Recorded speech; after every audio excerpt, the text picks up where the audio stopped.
I can't ever hate a movie that opens with its child character being asked what their favorite movie is and them responding, Kiki's Delivery Service. Hi everyone, it's me, Grant, the movie and TV guy. Welcome to Raised on Popcorn with Grant, everyone. Today we're talking about a movie. Movies and TVs that we do here. Sorry I'm a little late. Shit happened. It was all kind of like a swirl of things, but I'm here. We have a review for you, and we're going to try to go as quickly as we can with it. Because it's late. It's like midnight here. So, that being said, welcome to Raised on Popcorn with Grant. I'm Grant, the movie and TV guy. Today we're talking about a movie, movies and TVs that we do here, and that movie is Knock at the Cabin.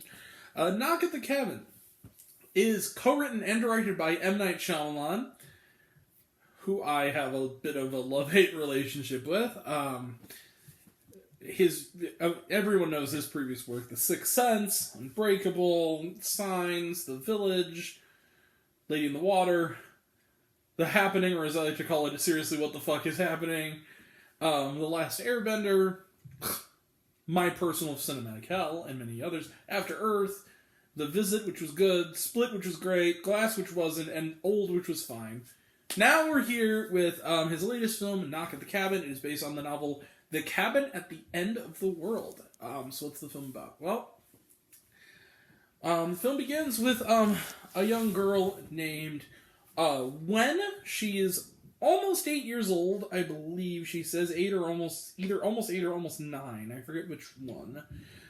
She is played by newcomer Kristen Q. She's phenomenal, this kid.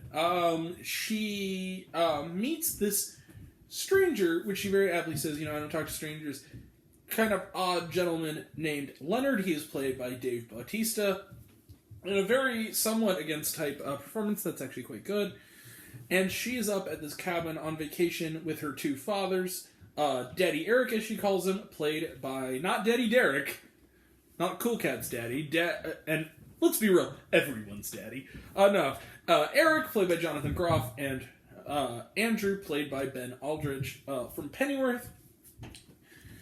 And she tells him very quickly, there's this guy and his three friends who also appear out of the forest. They are Adrienne, played by Abby Quinn, Redmond, played by Rupert Grint, nice seeing him again, and Sabrina, played by Nikki, I hope I'm saying your name correctly, miss.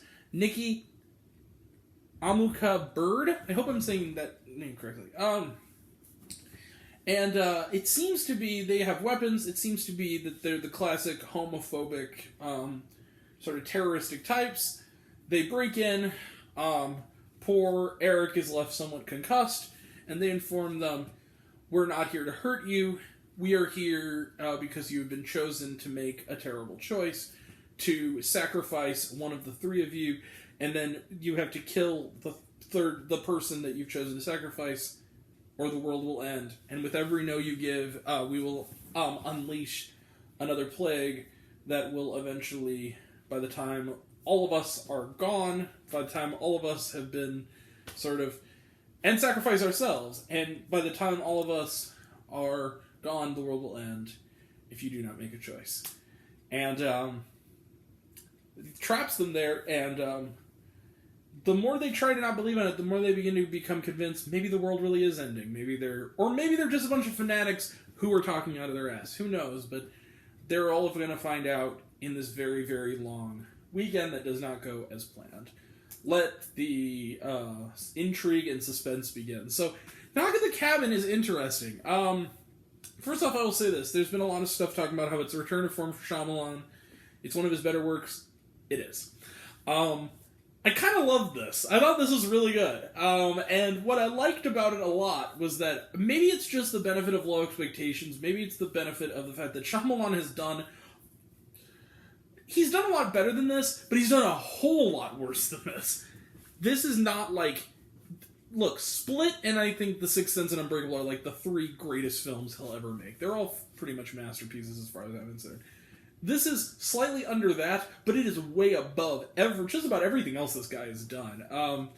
This movie has some genuine humor. The characters are well written. They're thoughtful.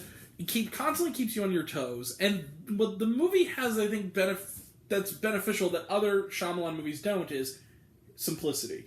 The movie starts, you're in the event, you never really leave the event. There's no wasted minutes in this, you're just kind of there. It's about an hour 40, you're there, you're in the story, you're in the conundrum, and he finds ways of having every...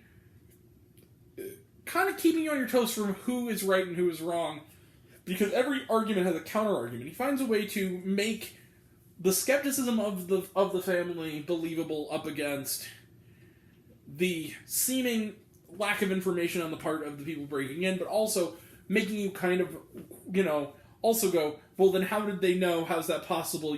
Making you see maybe that they're not entirely crazy. Maybe this is really going on. And the ending actually does reveal something. It's not ambiguous. It doesn't have a big twist. It's just completely, which again, ambiguity's fine if it's not Shyamalan and if it's done well. This is Shyamalan though. Shyamalan there's no big twist. There's sort of a reveal, but there's no big twist.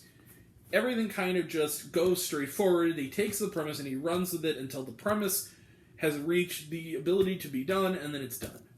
It doesn't waste any time. It doesn't overstay its welcome. It's a simple, stripped-down chamber piece. And I think that works in this movie's favor. I think all the actors are really good. I think that the writing is actually good this time. And it doesn't have the problem I have with even some of the okay Shyamalan movies, which is like that feeling you get. Because Shyamalan is a good enough director that he kind of tricks you when you're walking out of a movie to be like, oh, that wasn't so bad. And then you walk to your car and you're kind of like, but that doesn't make sense. And you think about what you watched a lot with his movies and go, that doesn't, and then you're like, oh, this movie's bad. I've been sitting on this movie now for about 2 hours, because again, shit was going on, and I never had that. I thought back to the plot, I'm like, it was pretty tight. Nothing really felt like it didn't add up.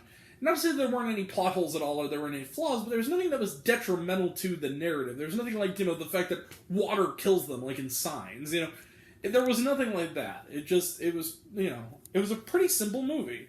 And I dug that. And I'm not going to go all the way, but I'm going to go pretty far with this one. I'm going to give Knock at the Cabin, let's just end it there. I'm going to give Knock at the Cabin 4.5 out of 5 stars. It's a good movie. I really liked it. Yeah, I keep this up, Shyamalan. Make more movies like this. I also want to give credit before we kind of end this. First of all, I also want to mention, too, Dave Bautista's great in this. I also should point that out. Dave Bautista and Ben Aldridge in particular, I think, run away with this movie. I think they're the two sort of names to think about when you think about this movie. And the little Kristen Q. She has a bright future ahead of her. She's a very talented kid. Anyway. Yeah, that's it. Trailer trash. We got some trailer trash. We watched this in Dolby. We got kind of a late start, but we did get trailer trash. I also wanted to point out real quick, whoever is like the marketing team at Universal or at Universal Pictures, so Adult Swim last night, they every once in a while they'll do like pilots where they'll show like the pilots and then you'll pick which one should be like a full series. They did that, the kind of biannual thing they do. It was hosted by Shyamalan, and it was like Knock at the Cabin presents Make a Choice Night, and it was like they showed the pilots and they were with little interstitials with M. Night Shyamalan. That was cute. I like that. That it was like, that it was sort of a cross-promotional thing with this movie. That was neat. Anyway. Trailer trash. Let's talk some trailer trash. Ant-Man and the Wasp: Quantumania. Talked about it. Looks good. Guy Ritchie's The Covenant. That's the full title. With Jake Gyllenhaal. Where's the red scarf, Jake? No, I'm just kidding. But seriously, though, give Taylor back her scarf. No, but this looks good. We still haven't gotten that other Guy Ritchie movie, that Operation Fortune. When is that coming out? I know it's already come out in, like, Australia. When are we getting that one? But yeah, this, I guess, his next movie. It's, like, a war movie with Jake Gyllenhaal. Looks pretty good. Like a rescue. He goes back to the Middle East to rescue his interpreter who's in trouble. That looks kind of interesting. 65. Talked about it, looks good. Marlowe. This actually was with an introduction by Liam Neeson. This is the new Liam Neeson adventure. This is based on the old detective character. Looks good. It's coming out in a couple weeks. Yeah, it's coming out Valentine's Day, I think. So yeah, we'll check that out for sure. Evil Dead Rise. Talked about it, looks good. Scream 6 is the newer trailer. Can't wait for it. Oppenheimer. Talked about it, looks good. Renfield. Talked about it, looks good. Cocaine Bear. This is a slightly newer trailer. We're seeing it in a few weeks. Can't wait. They're going to give us gummy bears with our ticket. That's pretty rad. And was there shawarma? There was artwork. There was this really neat drawings and stuff during the credits, but otherwise, no, that's it. All right. That is it. We will be back tomorrow. Excuse me. For Sword Art Online, the movie with the long title. Saturday is Skinamarink. Sunday is the best and worst stream, and we have more to come, including Magic Mike's Last Dance and more. That'll all be next time. And until next time, I'm Grant, the movie and TV guy. I see it all. I'm happy to share it with you. I love you all. I appreciate you all. Livio class is missed. I love you 3000. Be kind to one another.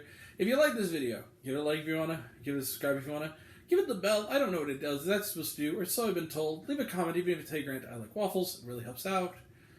If you want to find me else or reviews, listen to other fun stuff, you can check me out on letterboxd.com at Raised on Popcorn with Grant, Twitter at Raised Grant, Facebook Raised on Popcorn with Grant, Serialized, I'm all one word, all lowercase, Raised on Popcorn. Check out my podcast, Raised on Popcorn with Grant, the podcast, on Spotify and Anchor. Some of you already have, but even if you haven't, take care of yourself, take care of your mental health. It's incredibly important, and I want to know down below, what did you think of Knock at the Cabin? Did you like the movie? Hate the movie? Think my opinion's good? Think I'm full of shit? Comment below, let me know. And until we meet again, we were all raised on popcorn. Make mine with extra butter. And I'll catch you guys next time. Take care, everyone. Have a good night. Bye.